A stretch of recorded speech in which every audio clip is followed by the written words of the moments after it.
7. Kitabu cha Waebrania 9:27 anasema,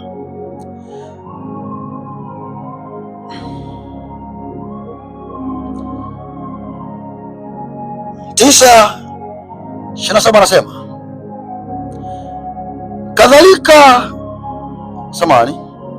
na kama vile watu walivyowekewa kufa mara moja, na baada ya kufa ni hukumu.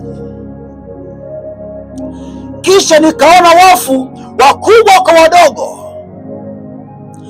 wakasimama mbele ya kiti cha enzi, na vitabu vikafunguliwa, na kila mmoja akahukumiwa sawasawa na matendo yake.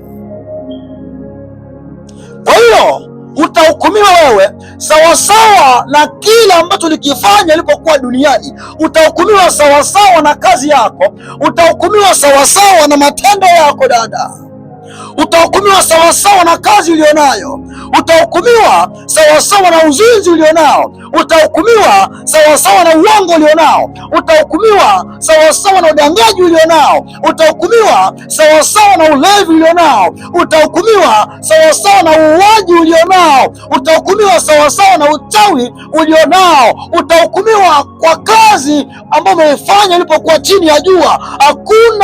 Hakuna hukumu nje ya matendo. Utahukumiwa sawasawa na matendo yako.